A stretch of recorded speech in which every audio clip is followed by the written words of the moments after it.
오늘 우리에게 주신 하나님의 말씀을 함께 자리에서 일어나셔서 읽겠습니다. 하나님 말씀 민수기 9장 15절에서 23절의 말씀입니다. 민수기 9장 15절에서 23절의 말씀, 구약 210페이지쯤에 있습니다. 우리 같이 한 목소리로 합독으로 읽겠습니다. 성막을 세운 날에 구름이 성막 곧 증거의 성막을 덮었고 저녁이 되면 성막 위에 불 모양 같은 것이 나타나서 아침까지 이르렀으되 항상 그러하여 낮에는 구름이 그것을 덮었고 밤이면 불 모양이 있었는데 구름이 성막에서 떠오르는 때에는 이스라엘 자손이 곧 행진하였고 구름이 머무는 곳에 이스라엘 자손이 진을 쳤으니 이스라엘 자손이 여호와의 명령을 따라 행진하였고 여호와의 명령을 따라 진을 쳤으며 구름이 성막 위에 머무는 동안에는 그들이 진영에 머물렀고 구름이 성막 위에 머무는 날이 오랠 때에는 이스라엘 자손이 여호와의 명령을 지켜 행진하지 아니하였으며 혹시 구름이 성막 위에 머무는 날이 적을 때에도 그들이 다만 여호와의 명령을 따라 진영에 머물고 여호와의 명령을 따라 행진하였으며 혹시 구름이 저녁부터 아침까지 있다가 아침에 그 구름이 떠오를 때에는 그들이 행진하였고 구름이 밤낮 있다가 떠오르면 곧 행진하였으며 이틀이든지 한 달이든지 1년이든지 구름이 성막 위에 머물러 있을 동안에는 자손이 진영에 행진하지 아니하다가 떠오르면 행진하였으니 곧 그들이 여호와의 명령을 따라 진을 치며 여호와의 명령을 따라 행진하고 또 모세를 통하여 이르신 여호와의 명령을 따라 여호와의 직임을 지켰더라. 아멘.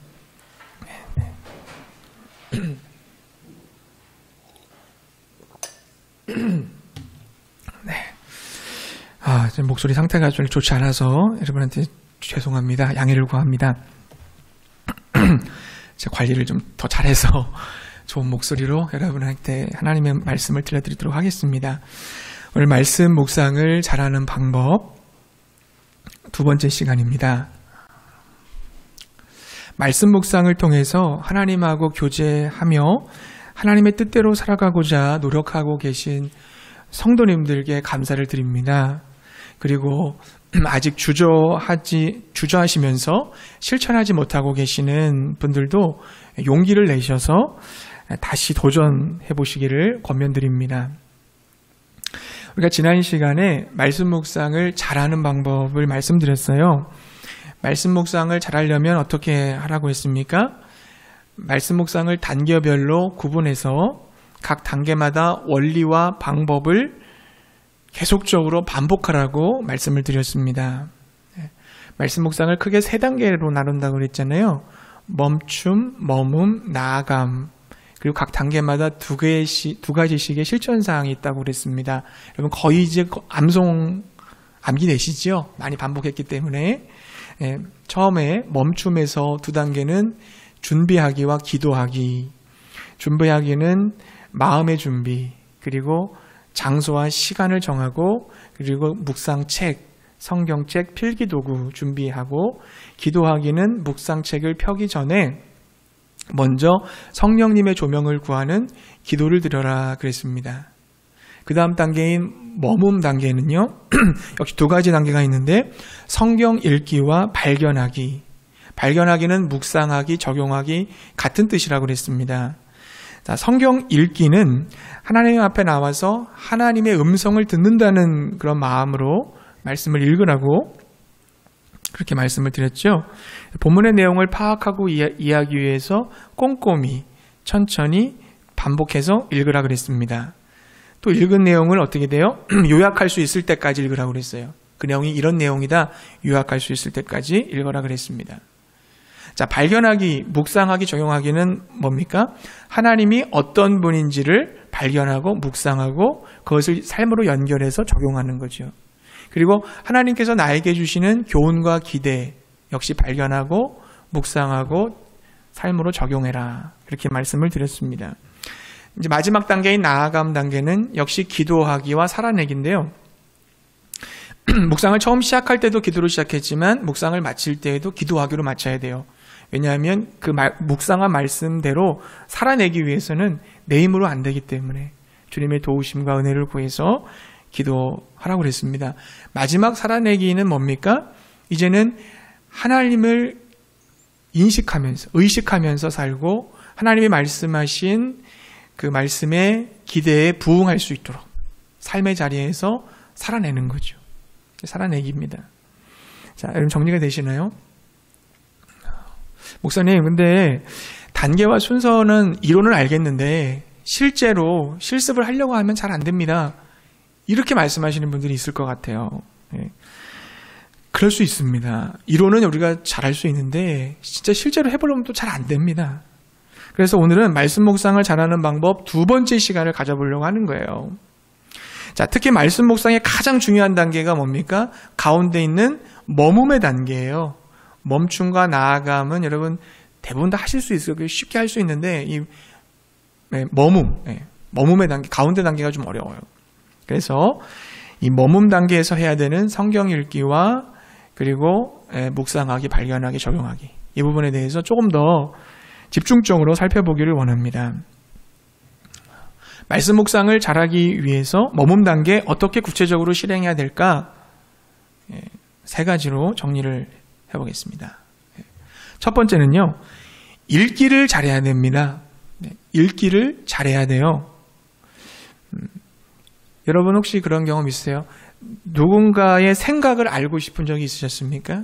나의 남편이나 아내나 자녀들이나 가족들, 이웃들, 성도들이 무슨 생각을 하고 사는지를 궁금해 하신 적이 있으신가요? 상대방의 생각을 알려면 어떻게 될까요? 그의 말을 들어보고 그가 쓴 글을 읽어보면 됩니다. 말과 글은 생각에서 나오기 때문에 타인의 말과 글을 통해서 그 사람의 생각을 알게 되는 것입니다. 따라서 여러분 하나님의 생각을 알고 싶으면 어떻게 될까요? 하나님의 뜻을 발견하려면 어떻게 될까요? 하나님이 하신 말씀을 듣고 하나님이 쓰신 글을 읽으면 됩니다. 하나님이 하신 말씀, 하나님이 쓰신 글, 그게 어디 있습니까? 성경책에 있잖아요. 성경에. 그러므로 성경을 읽으면 하나님의 생각과 뜻을 알게 되는 줄로 믿습니다. 성경 안에 하나님의 생각과 뜻이 담겨져 있다면 우리는 그 성경을 어떻게 읽어야 될까요? 생각하면서 읽어야 됩니다. 생각하면서. 성경을 읽음으로 하나님의 뜻과 생각을 발견할 수 있잖아요. 그러니까 성경은 반드시 생각하면서 읽어야 돼요. 아마 여기서 앉아서 여러분 설교를 들으실 때도 생각하면서 들으셔야 되겠죠. 말씀을 읽을 때도 정말 이게 하나님이 이런 어떤 뜻으로 말씀하신 거지? 나에게 뭘 말씀하시는 거지? 내가 어떻게 행동하기를 원하시는 거지? 이런 생각을 하면서 읽어야 되잖아요. 그냥 검은 건 글씨요, 흰 건 종이다 이렇게 하면 안 되잖아요. 목사님은 얘기하시나 보다 난 딴 생각해야지 이러시면 안 되잖아요. 그렇죠? 생각하면서 읽어야 돼요. 자, 성경 묵상이 어렵고 잘 안 되는 이유는 뭘까? 생각하지 않기 때문인 겁니다. 생각하는 것을 귀찮아하는 거예요. 여기다 에너지 쓰는 것을 힘들어하는 거예요. 생각하는 것이 어렵기 때문인 겁니다. 그러면 여러분 생각하면서 성경을 읽기 위해서는 어떻게 해야 될까요? 세 가지 방법이 있는데요. 하나는 뭐냐면 오감을 동원해서 읽는 겁니다. 가장 조심할 게 뭐냐면 성경을 읽을 때 가장 경계해야 될 게 뭐냐면 눈으로만 읽는 겁니다. 눈으로 읽지 말고 입으로 말하라고 그랬죠. 사람들이 없는 장소에서 묵상하는 게 좋아요. 그래야 내가 소리 내면서 읽을 수 있으니까 소리를 내고 그 낸 소리를 귀로 듣고 그리고 손으로 밑줄을 그면서 밑줄은 어디에다가요? 반복되어지는 단어나 구, 문장 그리고 어떤 사건의 중심 인물들 또 사건의 어떤 흐름 또 그 사건으로 말미암은 결과 여러분이 중요하다고 생각하고 하나님이 나한테 깨달음을 주시려고 보게 하시는 그런 부분들 밀줄을 그면서 이렇게 읽는 거죠. 오감을 동원하면서. 또 한 가지 어떻게 읽어요? 질문을 던지며 읽는 거예요. 생각하고 읽다 보면 왜 이렇지? 이런 생각이 들 때가 있어요. 당연한 겁니다. 의심을 추구해야 정답을 알 수가 있어요. 맹목적으로 그냥 말씀을 덮어놓고 믿자 이러시면 안 돼요. 말씀은 펼쳐놓고 믿어야 됩니다. 펼쳐놓고 그 뜻을 이해하고 믿어야 되는 거죠. 주님이 보여주신 범위 내에서.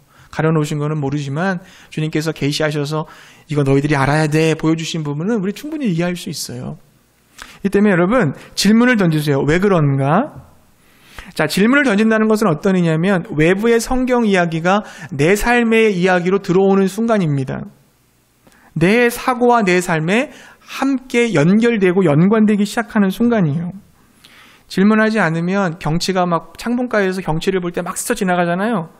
그런 거가 똑같아요. 근데 질문을 던지는 순간 그 본문에 내 시선과 내 마음이 머무르게 돼요. 그래서 깊이 생각을 하게 됩니다. 더 깊은 묵상을 할 수가 있게 됩니다. 꼭 질문을 던지시기 바라요. 마지막 세 번째 어떻게 읽어야 되느냐? 내용을 파악하면서 읽는 겁니다. 내용 파악하는 게 중요해요. 내용 파악에는 두 가지 단계가 있어요. 사실 파악과 동기 파악. 거기 그 말씀을 읽을 때 주어와 동사가 뭐냐, 배경이 어떻게 되냐, 문맥이 어떻게 되냐, 그냥 사실을 파악하는 게 중요해요. 사실에 근거해야 묵상해야 되니까. 그 또 두 번째는 뭐냐면 동기를 파악하는 거예요. 여러분 예를 들면 룻기서 2장 3절부터 4절 보게 되면요, 룻이 이삭을 줍는 장면이 나오거든요.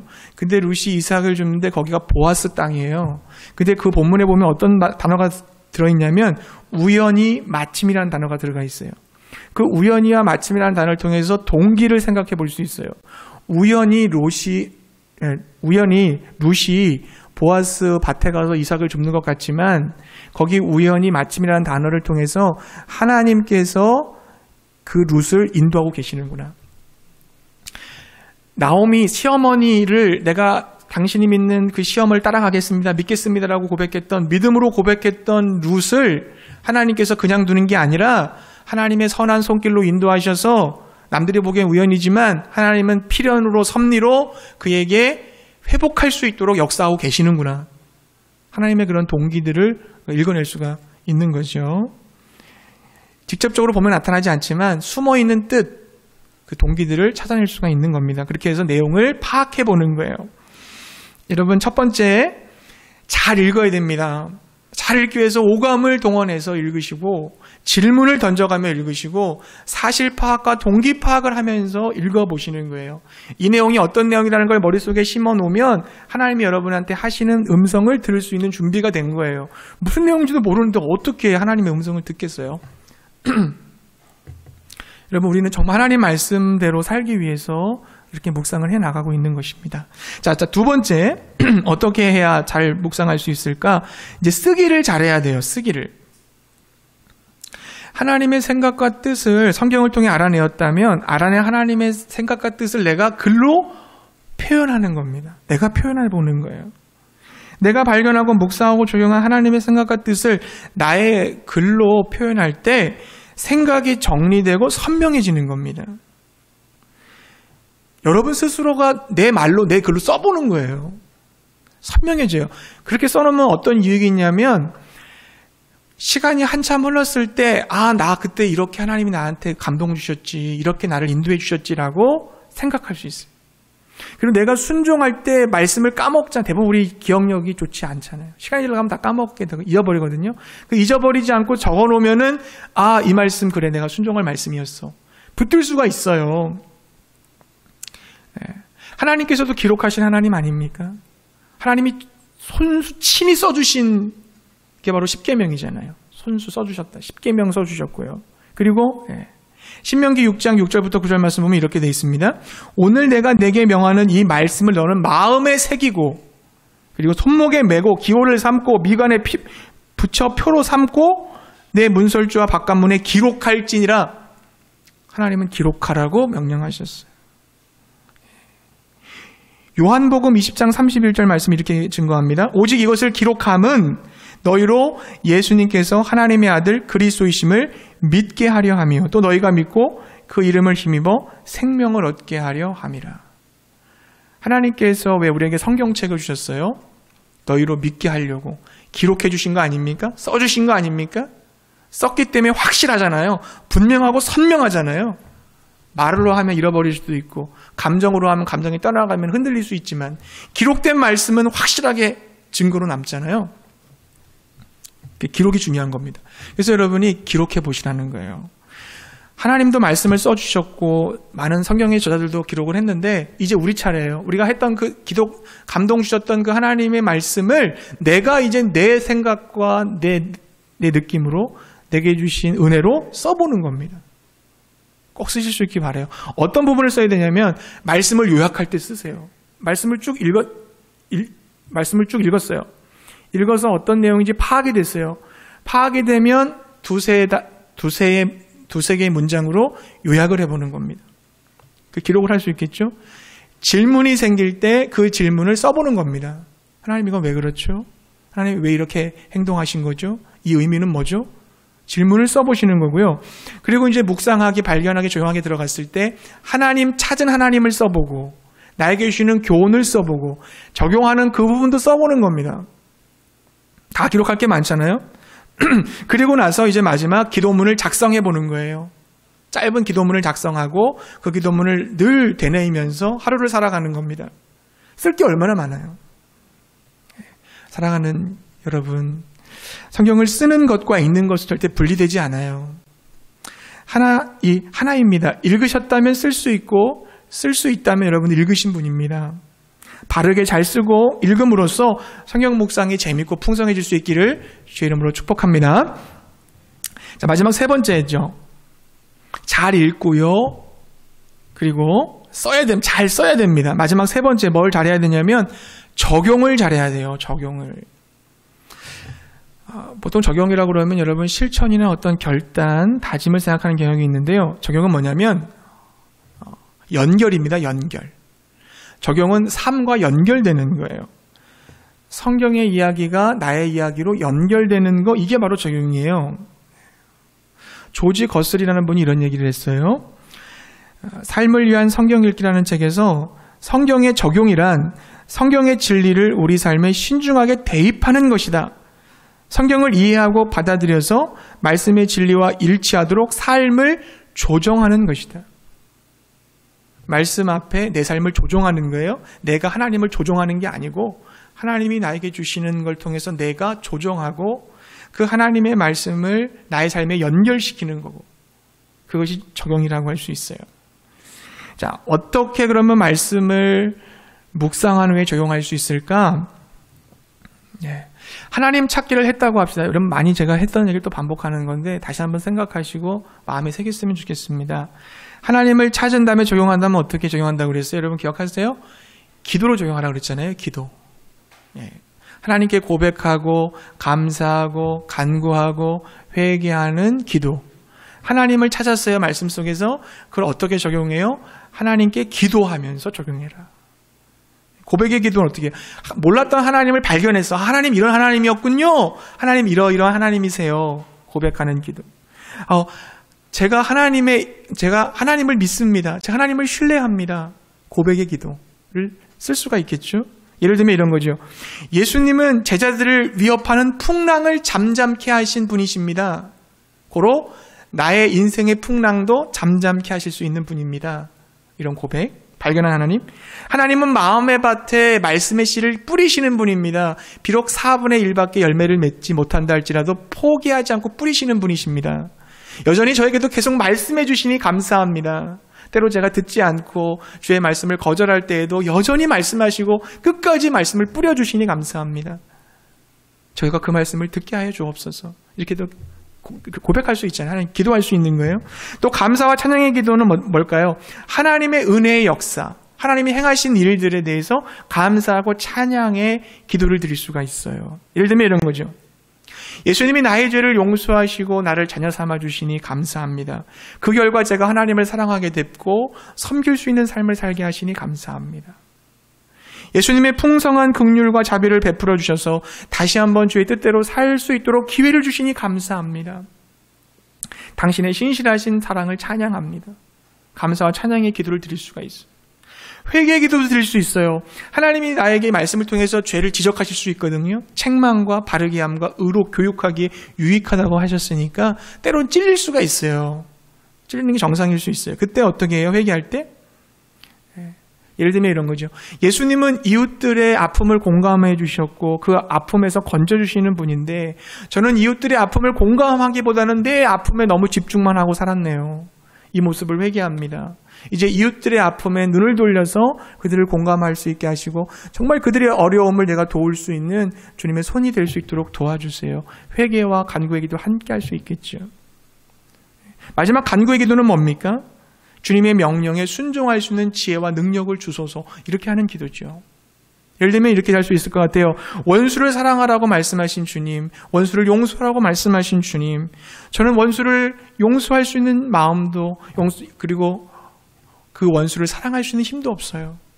우리 주님께서 저에게 용기를 주세요. 힘을 주세요. 내가 주님 앞에 은혜 받고 또한 나의 죄를 용서해 주셨던 그 은혜를 기억하고 마음에 품을 수 있게 해주셔서 내 이웃들의 잘못을 용서하고 사랑할 수 있도록 도와주세요. 간구하는 기도를 드릴 수가 있는 거예요. 자, 하나님을 찾았어요. 그 하나님에 대해서 고백하고 감사하고 회개하고 간구하는 기도를 드릴 수가 있잖아요. 그래서 그분과 인격적으로 교제할 수 있잖아요. 기도는 교제니까. 그게 묵상입니다. 자, 그러면 이제 하나님이 내게 주시는 교훈을, 기대를 찾았어요. 이걸 적용할 때 어떻게 적용할 수 있을까요? 성찰과 다짐으로 한다고 그랬잖아요. 성찰과 다짐은 뭐냐면 고백해야 될 죄, 붙잡아야 될 약속, 내가 피해야 될 행동과 기억해야 될 생각, 다시 할게요. 내가 고쳐야 될 생각과 그리고 해야 될 행동, 그리고 순종할 명령, 본받을 점과 본받지 말아야 될 점, 이런 것들이에요. 이것을 영어로 얘기하면 스페이스라고 하는데 스페이스 묵상법이라고 얘기합니다. 스페이스 묵상법. 이 스페이스라는 영어 단어 철자 SPACE인데 그 앞글자의 영어 앞글자를 따가지고 묵상을 해요. 예를 들어서 S는 sin인데 죄예요. 뭐냐면 고백해야 될 죄, 버려야 될 죄. P는 뭡니까? 프로마이즈. 예, 그것은 약속이잖아요. 내가 붙잡아야 될 구체적인 약속. A는 액션. 내가 고쳐야 될 생각이나 피해야 될 행동. 그리고 C는 커맨드. 주님이 주시는 명령이죠. 내가 순종해야 될 명령. 그리고 E는 example. 본받아야 될 점, 본받지 말아야 될 점. 그래서 스페이스라고 하는데 이 스페이스 적용을 할 수 있어요. 내가 회개해야 될 죄, 붙잡아야 될 약속, 고쳐야 될 생각, 피해야 될 행동, 내가 순종할 명령, 그리고 내가 본받아야 될 점, 본받지 말아야 될 점, 이것들을 교훈으로 내게 적용할 수가 있는 겁니다. 이것과 더불어서 어떻게 또 묵상할 수 있냐면 여러분 L90개 개구실 적용이라고 있어요. 개구실이라는 건 어떤 뜻이냐면 개인적 적용, 구체적 적용, 실천적 적용. 그래서 앞글자 개구실을 따서 개구실 적용이라고 얘기합니다. 외우기 쉽게 그렇게 하는데요. 개인적 적용. 이 말씀은 누가 들어야 돼. 누가 깨달았으면 좋겠어. 이렇게 하는 게 아니라 먼저 나에게 적용하는 거죠. 그리고 나한테 적용했던 그 말씀을 가정과 교회와 나라와 민족까지 더 넓혀서 적용할 수가 있는 겁니다. 개인적 적용. 그리고 구체적 적용. 적용을 위해서 육하 원칙을 해보는 거예요. 내가 그럼 언제, 어디서, 누구에게, 어떻게, 무엇을 실천할 것인가. 막연하게 사랑한다 그걸 적용했을 때 어떤 대상에게 어떤 방식으로 언제 내가 그것을 실천하겠다. 구체적 적용. 개인적 적용, 구체적 적용, 마지막 실천 가능한 적용. 막연한 적용은 어렵지만 먼 미래 하겠다가 아니라 지금 여기서 내 옆에 있는 사람에게 실행 가능한 것을 적용하는 겁니다. 나의 상황과 믿음의 수준에 맞게 적용해야지 터무니없이 너무 큰 걸 하면 적용할 수가 없는 거잖아요. 그리고 남에게 잘 보이기 위한 적용도 할 필요 없어요. 하나님한테 잘 보이면 되니까. 실행한 후에는 내가 정말 실행했는지도 한번 평가해보고 검증해 보셨으면 좋겠습니다.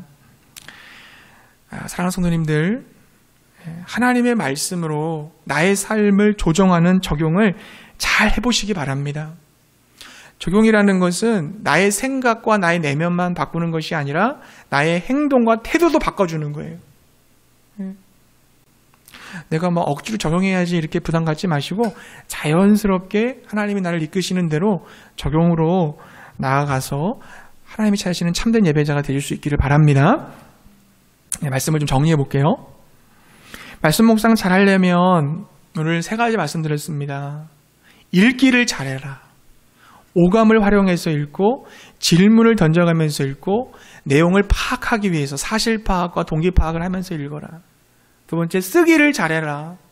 쓰는 하나님이다. 나도 써야 된다는 거예요. 요약도 해보고 질문도 써보고 하나님도 찾은 거 써보고 또 구체적으로 나에게 하시는 교훈도 써보고 적용점도 써보고 기도문도 써보고 쓰라고 그랬습니다. 3번째, 적용을 잘해라.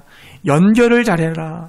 내 삶으로 하나님을 찾았으면 기도드려라. 고백, 감사, 찬양, 회개, 간구. 교훈을 찾았으면 피해야 될 죄, 붙잡아야 될 약속, 나에게 순종해야 될 명령, 본받을 점, 본받지 말아야 될 점, 피해야 될 생각과 행동, 이것을 적용해라. 스페이스 적용, 그리고 개인적으로, 구체적으로, 실천적으로 개구실 적용해라. 이걸 가지고 오늘 본문 말씀을 다시 한번 실습을 해보도록 하겠습니다. 짧은 시간이지만 우리가 읽는 것은 여러분 시간 관계상 읽지는 않겠습니다. 첫 단계부터 해보면 먼저 여러분 준비 작업해야 된다고 그랬죠? 준비, 마음의 준비, 시간과 장소, 성경책, 큐티책, 필기도구 준비하시고요.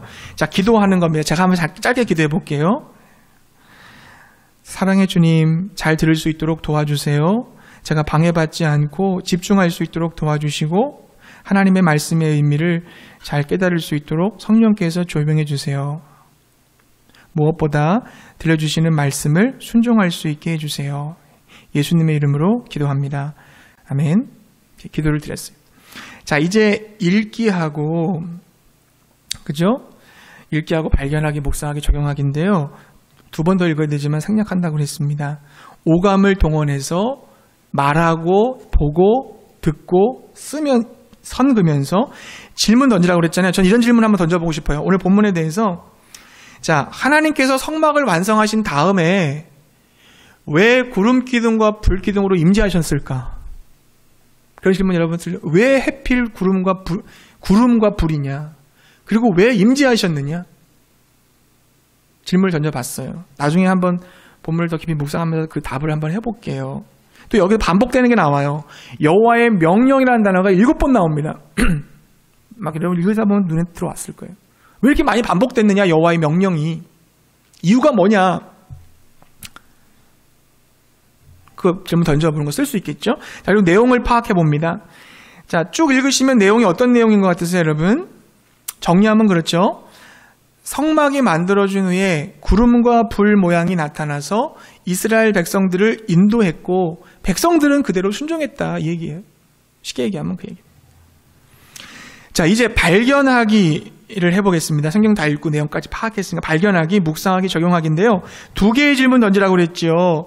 2개의 질문을 삶으로 연결해라 그랬어요. 적용하라고 그랬어요. 먼저 하나님은 어떤 분이냐? 질문을 던지고 적용하라고 그랬습니다. 그 내용을 써보면, 자, 15절 말씀에 보시면요. 성막을 세운 날 구름이 성막 곧 증거의 성막을 덮었다 그랬잖아요. 아까 제가 질문 던졌잖아요. 왜 구름이 덮였을까? 왜 불이 임했을까? 이렇게 답할 수 있을 것 같아요. 구름과 불은 하나님의 임재를 상징하는 거거든요. 그러니까 주님이 거기에 구름이 있었다, 불이 있었다는 건 뭐예요? 야, 내가 여기 있다, 이걸 보여주는 거예요, 하나님이. 다 눈에 보이지 않지만 이걸 통해서 내가 여기 있다는 것을 너희들에게 보여준다, 이런 뜻이거든요. 하나님은 어떤 분이실까요, 그러면? 그의 백성들과 함께 하시는 분이라는 거죠. 그리고 함께 하는 것을 알려주기 원하시는 분이죠. 그렇죠? 모를까봐. 나 너 옆에 있어. 네 안에 있어. 나 너와 함께 해. 이거를 가르쳐 주시고 알려주시는 분. 자, 16절을 보면요. 뭐라고 되어 있어요? 16절에 보면은 항상 그러하여 그랬어요. 잠깐 있다가 없어지는 분이 아니라요. 항상 계신 분이잖아요, 하나님. 절대 난 너희를 떠나지 않을 거야. 너희들과 함께 할 거야. 그게 약속해 주셨잖아요. 성령께서 우리 안에 계시잖아요. 아, 우리 하나님 어떤 분이시냐? 항상 함께 하시는 분이구나. 항상 나와 교제하기를 원하시는 분이구나. 그런 거를 깨달을 수가 있겠죠. 또 한 가지, 왜 하필 구름과 불이냐, 근데. 광야의 현장이라고 생각해 보세요. 낮에는 구름이고요. 밤에는 불이에요. 그러니까, 낮에 너무 뜨겁잖아요, 광야는. 그러니까 구름이 있으면 어떻게 돼요? 그늘이 져서 좀 쉴 수가 있고. 밤에는 춥잖아요. 불이 있으면 따뜻하고. 그러니까 하나님 어떤 분이에요? 보호해 주시는 분이라는 거죠. 광야 같은 세상에 내가 너희들 보호하고 있다. 너희들 지키고 있다. 걱정하지 마라. 하나님은 우리를 보호하시는 분. 자, 그걸 하나님 만났어요. 그 하나님 만나면은요, 어떻게 적용해요? 기도하라고 그랬잖아요. 어떤 기도를 드릴 수 있어요? 감사와 간구의 기도. 하나님, 저와 늘 함께 하기를 원해 주셔서 감사합니다. 그리고 영원히 떠나지 않고 보호해 주시니 감사합니다. 그리고 간구의 기도. 저도 주님과 함께 하기를 원합니다. 성막은 거룩한 막이잖아요. 성전은 거룩한 전이잖아요. 성도는 거룩한 백성이잖아요. 하나님은 거룩하신 분이기 때문에 거룩한 곳에 임하시는 거예요. 성경은 거룩한 글이잖아요. 성도인 우리에게 주님, 제가 거룩하게 되기를 원합니다. 예수 그리스도의 보혈로 늘 정결하게 해주시고 거룩한 삶을 살겠사오니 나와 함께 동행해 주시고 나를 인도해 주소서, 나를 보호해 주소서. 간격의 기도를 드릴 수 있죠. 그리고 늘 나의 자리에서 늘 동행해 주시옵소서 기도할 수 있어요. 자, 또 하나님 어떤 분일까요? 여러분 17절을 보게 되면요, 이런 말씀이 돼 있죠. 구름이 성막에, 정리하면 이렇죠. 구름이 성막에서 떠오르면 이스라엘이 행진하고 구름이 머무르면 이스라엘이 진을 쳤습니다. 여기서 발견하는 하나님, 아까도 말씀했지만 하나님은 그의 백성을 인도하시는 분이라는 거죠. 인도하시는 분. 언제 가야 될지, 언제 멈춰야 될지를 알려주시는 거예요. 하나님은 인도하시는 분이시다라는 걸 알 수 있어요. 그럼 여기서 감사와 간구와 회개의 기도. 하나님, 저의 삶을 인도해 주시니 감사해요. 때와 기한까지 세밀하게 인도해 주신 하나님, 감사해요. 말씀으로 제 삶을 인도해 주세요. 무엇보다도 하나님의 말씀을 제가 잘 분별할 수 있도록 도와주세요. 제가 전번에 하나님의 뜻을 분별하기 전에 먼저 행동했던 적이 있었는데 그런 조급함을, 주님보다 앞서 나갔음을 회개합니다. 용서해 주세요. 이렇게 기도할 수 있잖아요. 하나님의 인도를 감사하고 간구하고 회개할 수 있어요. 그런 하나님을 여러분이 직접 생각하면서 하나님을 찾는 겁니다. 만나는 겁니다. 자, 이제 내게 주시는 교훈을 찾아봅시다. 자, 19절에 보게 되면요, 교훈 찾아볼게요. 구름이 성막 위에 머무는 날이 오랠 때에는, 자, 20절에 보면 구름이 성막 위에 머무는 날이 적을 때에는, 오래 머물 때 있었고 적게 머무를 때가 있었고, 자, 21절에도 보면 구름이 저녁부터 아침까지 있다가, 저녁부터 아침까지, 또 21절에 구름이 밤낮 있다가, 자, 22절에 보면은 이틀이든지 한 달이든지 1년이든지 구름이 성막 위에 머물러 있을 동안에, 때와 시간들이 막 나오잖아요. 종합해 보면 어떤 걸까요? 주는 교훈이, 어떤 때라도, 어떤 상황이라도, 누구랑 함께 있더라도 하나님의 인도를 받아라. 내가 움직일 하나님 명령에 순종해라. 이거죠. 이거를 나한테 적용한다면 본받을 점으로 생각을 할 수 있을 것 같아요. 본받을 점. 어떤 거예요? 여러분, 광야에서 어떻게 했을까요? 백성들이 좀 머물고 싶을 때 있지 않았을까요? 머무르고 싶을 때가 있지 않았을까요? 아, 지금은 너무 더운데 지금 오아시스 그늘에 있으니까 이 오아시스 그늘에서 좀 더 있었으면 좋겠다. 이럴 때가 있었을 거예요. 근데 구름이 떠오르면 가야 돼요. 그리고 어떤 때는요, 너무 빨리 이곳을 좀 벗어났으면 좋겠다. 그럴 때가 있을 거예요. 근데 하나님이 계속 구름이 머물러 있는 거예요. 그럼 어떻게 해요? 머물러 있어야 되는 거예요. 자, 뭡니까? 이 모습을 본받아야 될 텐데 내가 원하느냐 원치 않느냐가 중요한 것이 아니라 하나님이 원하시느냐 하나님이 원치 않느냐가 중요한 거예요. 내가 하고 싶다고 있을 수 있는 것도, 내가 있고 싶다고 있을 수 있는 것도 아니고 내가 가고 싶다고 갈 수 있는 것도 아니라는 거예요. 하나님이 있기를 원하시는지 가기를 원하시는지를 아는 게 중요하다. 이걸 본받을 수가 있는 거예요. 또 한 가지 적용할 수 있어요. 순종할 명령. 광야에서 만약 이들이 하나님의 이 명령과 말씀에 불순종했다면 어떻게 됐을까? 왜 여호와의 명령이라는 단어가 그렇게 많이 반복되어졌고 그들이 그걸 지켰더라가 반복되어졌을까? 왜일까? 제가 그렇게 질문 던졌잖아요. 만약 광야라는 그 상황 속에서 오직 하나님의 임재를 따라서 순종하고 따라가야 되는데 만약에 하나님 명령을 어기면 어떻게 될까요? 광야에서 죽는 겁니다. 광야는 아무것도 없어요. 광야는 오직 하나님이 따라가시는 말씀에 순종만 하는 것만이 살 길이에요. 실제로 여러분 이스라엘 백성들이 광야에서 하나님 말씀에 불순종해가지고 1세대들이 다 죽었잖아요. 광야에서. 2세대들은 40년 동안 방황하다가 결국 들어갔잖아요. 무슨 말입니까? 하나님 명령, 광야 같은 세상에서 하나님 말씀을 따라 살아가는 것이 나에게 생명이구나. 내가 주님 앞에 순종하지 못한 명령이 뭐지 지금? 그 명령을 순종해야 되겠다. 구름과 불의 상징은 저는 이것이 하나님의 인도의 상징이잖아요. 지금의 인도 상징은 말씀이잖아요. 말씀을 따라 인도를 받아야 되는 거잖아요. 그러니까 이 말씀을 따라 인도받는 삶, 말씀 묵상하는 건 나에게 생명이다. 이 양식은 해도 되고 안 해도 되는 문제가 아니라 내가 살기 위해, 내가 행복하기 위해, 하나님이 주시는 약속을 받기 위해, 가나안 땅에 들어가기 위해, 승리하는 삶을 위해, 마귀를 물리치기 위해 반드시 해야 되는 일이다. 이걸 내가 순종해야 된다. 그런 마음이 결단이 들지 않습니까? 그리고 말씀 묵상하면서 끝나는 게 아니라 이 묵상한 말씀 내가 기도를 더 하고 싶은데, 더 깊이 하나님과 교제하고 싶은데 하루에 10분부터 시작해서 점점점 기도 시간 한번 늘려나가 보자. 그런 적용을 할 수 있잖아요. 이제 마지막 단계는 여러분 기도하고 살아내는 건데요. 이런 기도 드릴 수 있을 것 같아요. 짧은 기도문을 써보는 겁니다. 주님, 저와 함께 하시는 주님 감사합니다. 저와 교제하시며 저를 보호해 주시고 인도해 주시니 감사합니다. 이제 주님의 뜻에 민감하게 반응하며 순종할 수 있도록 도와주시옵소서. 우리 모든 교회 성도님들 함께 말씀의 인도를 받고 순종해 나가 승리하는 삶 살 수 있도록 역사해 주옵소서. 예수님의 이름으로 기도합니다. 아멘. 그리고 삶의 현장으로 나가서 주님을 의식하며 말씀에 부응하며 실제로 살아갈 수 있는 것입니다. 사랑하는 성도님들, 처음부터 잘할 수는 없어요. 하지만 포기하지 않았으면 좋겠습니다. 그리고 끝까지 해나간다면 반드시 열매가 있을 겁니다. 묵상은 숙제를 하는 게 아니라고 그랬어요. 나 오늘 묵상했어. 이게 아니고 묵상은 사는 겁니다. 살아내는 겁니다. 그걸 목적으로 하는 거지. 오늘 했던 본문 말씀 나 묵상했으니까 나 할 거 다 했다. 이렇게 하시면 안 돼요. 한 달치, 두 달치를 그냥 한 번에 다 끝내버리고 나 다 했다고 하시면 안 돼요. 하루하루 그 말씀을 쫓아가고 따라가면서 살아가는 것, 이게 말씀 묵상의 의미라는 것을 기억하시고요.